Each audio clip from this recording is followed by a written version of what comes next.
नमस्कार। जन स्वराज के सूत्रधार प्रशांत किशोर हैं और उन्होंने बिहार बदलने की ठानी है। जब उन्होंने ठानी तब उसके बाद लगातार उनसे लोग जुड़ते गए, महिलाएं भी जुड़ी, पुरुष भी जुड़े और राजनीतिज्ञ भी जुड़े। वैसी महिलाएं भी जुड़ी जो घरेलू कामकाज करते थे, लेकिन उन्होंने ये सोचा कि बिहार बदलने का मौका मिला है जन स्वराज में जुड़ करके। तो कई घरेलू महिलाएं भी जुड़ चुकी हैं जन स्वराज से, मजबूती प्रदान करने का काम किया जा रहा है। हमारे साथ हैं शोभा कुमारी जी, जिन्हें प्रखंड अध्यक्ष बनाया गया है, महिला प्रखंड अध्यक्ष बनाया गया जन स्वराज की तरफ से, और संभावित प्रत्याशियों के लिस्ट में है हरनौत विधानसभा से। सीधा उनसे बातचीत करते हैं शोभा जी से। शोभा जी, आपका लाइव वीडियो बहुत बहुत धन्यवाद आपको और सभी दर्शकों को आपके चैनल के माध्यम से मेरा प्रणाम। बाल बच्चे हैं, पति थोड़ा सा पॉलिटिशियन है, थोड़ा सा अच्छे खासे पॉलिटिशियन है, बाल बच्चे भी आपके सब अपनी जगह पर सेट हैं, घरेलू कामकाज कर रही हैं। अचानक से क्या आपको लगा कि भाई पॉलिटिक्स में आते हैं और जन स्वराज ही हमारे लिए बेहतर ऑप्शन है? क्या लगा? अचानक नहीं लगा है, क्योंकि प्रशांत जी का पार्टी बना है जन स्वराज 2 अक्टूबर 2024 में, लेकिन उनका पदयात्रा शुरू था उससे 2 साल पहले से।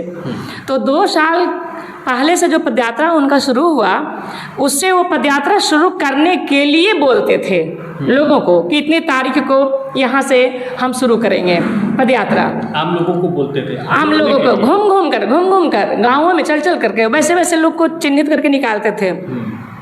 उस टाइम से हम उनका वीडियो देख रहे थे।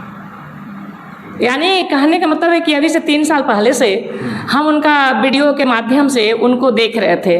और परिचय के रूप में तो जानते थे, क्योंकि 2015 में यहाँ नीतीश कुमार के साथ में जब वो जदयू में चले गए, जदयू पार्टी चला गया था बीजेपी से गठबंधन तोड़कर जब राजद में चले गए थे, तो उस समय से बिहार में प्रशांत जी के बारे में लोग परिचित हुए।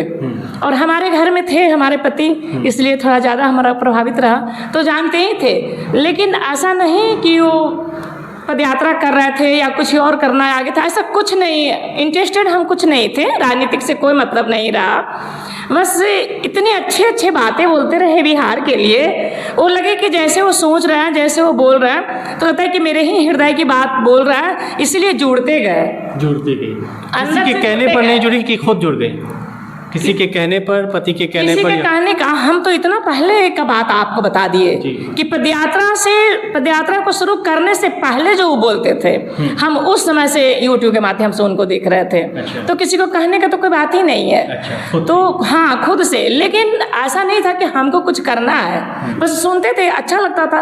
अब जब मान लीजिए किसी चीज़ को देखना है, खोले तो वही आ गया, यही वजह था देखने का। और देखते थे तो अच्छा लगता था, सुनते थे, तो इसी माध्यम से देखते रहे। जब लंबा टाइम हो गया, यानी 2 साल हो गया, इसी तरह से एक समान चलता रहा। तो जब उन्होंने घोषित किया कि 2 अक्टूबर 2024 की हमारी पार्टी का गठन होगी, जिसका नाम जन स्वराज, तो हमको ऐसा लगा कि जब पार्टी बन जाएगा तो पूरे बिहार के लोग जिनको पसंद करेगा, जो जन स्वराज को पसंद करेगा, वो सब लोग जुड़ेंगे, जिनको अच्छा लगेगा सब लोग जुड़ेंगे। पर हम इतने लंबे समय से उनका देख रहे हैं और हमको अच्छा, उनकी बातों से हमको खुशी मिलती है कि बिहार के लिए यदि अच्छा बात सुन रहे हैं, तो हम लोग को भी मेहनत करना चाहिए। मेहनत शुरू कर दिया आपने? तो हम पहले सोचे कि जुड़ने की बात है, पार्टी का गठन होगा, उसके बाद ना काम आएगा ज़मीन पे। तो हम सोचे कि भाई जुड़वे करेंगे तो पार्टी बनने के बाद तो सब लोग जुड़ेंगे, हम पार्टी बनने से पहले हमको जुड़ना है, क्योंकि हमको बहुत ही अच्छा लग रहा था काफ़ी लंबे टाइम से। तो पार्टी बनने से बस जस्ट पहले, यानी 2 अक्टूबर को पार्टी का गठन हुआ है और हम 29 सितंबर को यूट्यूब के माध्यम से नंबर निकाल के हम जुड़े। हमको कोई बताने वाले नहीं थे जन स्वराज के बारे में, न कहीं पोस्टर देखे थे, न कहीं बैनर देखे थे। तब पार्टी की सदस्यता आपने ले ली? हाँ, 29 सितंबर को यूट्यूब के माध्यम से। तो वही नंबर से फिर बात किए, तो फिर ऑफिस में हमको बुलाया। अब कैसा लग रहा है पार्टी में आने के बाद? क्योंकि हमको बहुत खुशी है, हम जिस लगन से जुड़े हैं बिहार बदलने के लिए, तो अभी तो हमारा पार्टी आगे की तरफ चल ही रहा है, रुझान मिल ही रहा है, और मुद्दा इतना सुंदर है कि कोई तो बुरा बोल ही नहीं रहा है। अच्छा। अब है कि भाई जमीन पर के लोगों को सत्ता में लाना है, नहीं लाना है, वो समय बताएगा, लेकिन नहीं लाने का तो कोई बात ही नहीं है। अच्छा, अब तो परिणाम का वक्त आ गया है, जो मेहनत आपने किया उसका परिणाम तो मिलना चाहिए। तो हरनौत विधानसभा से प्रत्याशी के तौर पर में हम आपको बताएंगे, जब हमारी बातें को आप जानना चाह रहे हैं, हरनौत विधानसभा में जनसुराज को लाने वाले हम। हमसे पहले कोई जनसुराज को नहीं जानते थे। यदि कोई एक आध कोई ऐसे होंगे, आप ही ढूंढ के निकालिएगा कि कौन जानते थे, तो कोई बोलेंगे कि हाँ हम पदयात्रा से जुड़े हुए थे, ठीक है ना, पर उन्होंने एक वन सिंगल रह गए, किसी दूसरे को नहीं जगाए, जागरूक नहीं किए किसी को। हरनौत में एक यात्रा की भी शुरुआत की थी, प्रशांत किशोर ने कहा था कि यहीं से शुरू होगी वो यात्रा, उसका भी नेतृत्व आपने किया? बिल्कुल बिल्कुल, हमारे घर से ही, यहीं से वो शुरू हुआ। कौन सा प्रोग्राम जो 2 लाख रुपया और 3 डिसमिल जमीन देने का वादा जो नीतीश कुमार किए थे, जो लोगों को नहीं मिला, पूरे बिहार में सब लोगों को पता है कि नहीं मिला, और जमीन पर के लोग भी देख सकते हैं कि नहीं मिला। आप आम जनता से बात करेंगे तो पता चल जाएगा। तो उनकी हस्ताक्षर अभियान इन्होंने शुरू किए कि आप जो बोलते हैं कि हमको नहीं मिला, तो वो तो सब लोग जान रहे हैं, पर आप हस्ताक्षर करें। तो हस्ताक्षर अभियान चला। तो हस्ताक्षर अभियान का केंद्र रखे कि हम नीतीश कुमार के गांव से ही शुरू करेंगे, ताकि पता चले कि उनके गांव में लोगों को मिला कि नहीं मिला। तो वहाँ विरोध हो गया, घोर विरोध हो गया, प्रोग्राम करने नहीं दिया गया, और उल्टे हम लोग पर 13 लोग पर केस दर्ज कर दिया। आपका भी नाम था? मेरा भी नाम था। 13 लोग को केस दर्ज कर दिया। हम लोग वहाँ कुछ नहीं किए थे, बस एक सिंगल डे गए थे जमीन देखने के लिए कि कहाँ पंडाल लगना है, बस इसी बात पे। तो घोर विरोध हुआ, तो वहाँ प्रोग्राम तो नहीं हुआ। तो कल्याण विघा का पंचायत है बराह, जो हमारा अपना घर हुआ, तो पंचायत से ही, बराह से ही उस प्रोग्राम को शुरुआत किया गया, हस्ताक्षर अभियान, जो 2 महीना पूरे बिहार में चला। हरनौत से जनस्वराज का प्रत्याशी कौन होगा, क्योंकि संभावित प्रत्याशियों की लिस्ट में आप भी हैं? हाँ, तो वो हमारे पार्टी निर्णय करेगा, और हमारे पार्टी का बोलना है कि जनता पसंद जिन्हें करे, जनता पसंद जिन्हें करे। यदि और सब पार्टी में अभी से पहले हम देखे हैं, हमारे हस्बैंड थे, तो कि भाई जो लोग बंद कमरे में पार्टी का प्रत्याशी उतारते हैं, तो जनता घोर विरोध करते हैं कि भाई हम तो नहीं देंगे, निर्दलीय को दे देंगे, या नोटा में दे देंगे, या वोट ही नहीं करेंगे, ऐसे प्रत्याशियों को दे दिए। लेकिन कहीं ना कहीं हमारा क्षेत्र में खास करके नीतीश कुमार से लोग प्रभावित हैं, तो विधायक का कोई चिंता ही नहीं करते हैं, नीतीश कुमार के नाम पर लोग वोट करते हैं। तो यहाँ ऐसे नहीं होगा। यहाँ प्रशांत जी की अपनी सोच है कि हम जनता के पसंद से यदि प्रत्याशी उतारते हैं, तो उनकी विधायक है वो समझे, उनको जिताना है। ये कैसे तय हुआ कि जनता के पसंद से कौन रहेंगे, कैसे तय किया जाएगा?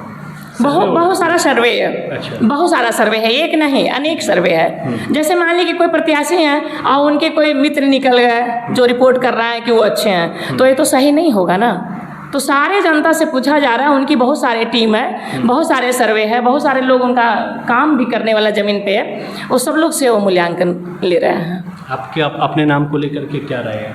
हमारे नाम को लेकर समय पर पता चल जाएगा। हम अपना काम करना है, और हम ऐसे भी घरेलू महिला रहे, तो हमको राजनीतिक से पहले भी मतलब नहीं रहा, और आज आ गए हैं, तो आज फिर से हम दोबारा बोलेंगे कि राजनीतिक से हमको बिल्कुल मतलब नहीं है। बस बिहार बदलने में हमारे प्रशांत किशोर का जो टीम हमको जैसे लाइनअप करता है, आगे बढ़ाता है कि आपको ये करना, आपको वो करना, हम सारे काम को करते हैं। एक जिद पकड़ ली आपने, बिहार बदलना है? नहीं, जिद की बात नहीं है, जरूरी है। यही तो लगन है हम में कि बिहार बदलना चाहिए। ऐसा तो हम अपने घर में थे, बच्चे का टाइम निकल चुका था, सब बच्चे अपने अपने पैरों पे, अपने अपने जगह पर सब सेट हैं, तो बिल्कुल बैठे हुए ही थे। लेकिन ऐसा नहीं कोई राजनीतिक से मतलब रहता तो पहले भी निकल चुके रहते, क्योंकि घर में ही थे। तो वैसा कुछ नहीं रहा। बिहार बदलने का यानी देशभक्ति जिसको बोलते हैं, या राज्य भक्ति जिसको बोलते हैं, वो चीज़ था, तभी हमको अच्छा लगा। बिल्कुल बिल्कुल। यदि समय पे आज मौका मिल रहा है काम करने का, तो हमको इतना ही खुशी मिल रहा है कि कम से कम जनसुराज बिहार बदलने की जब बात कर रहा है, तो उससे जुड़ के हमको जुड़कर काम करने का मौका क्षेत्र में तो मिल रहा है। नहीं तो फिर इस तरह के काम हम कैसे कर पाते हैं लोगों के बीच। ये थी शोभा कुमारी जी, बिहार बदलने को लेकर के अपनी एक सोच इन्होंने कायम की, और इसी सोच के अनुरूप जनस्वराज से जुड़ी, और जनस्वराज में अब जो है हरनौत विधानसभा में टिकट को लेकर के प्रबल दावेदार के रूप में जानी जा रही है। अब देखने वाली बात ये होगी कि हरनौत में जनस्वराज की तरफ से कौन प्रत्याशी उतरेंगे, ये देखना दिलचस्प होगा।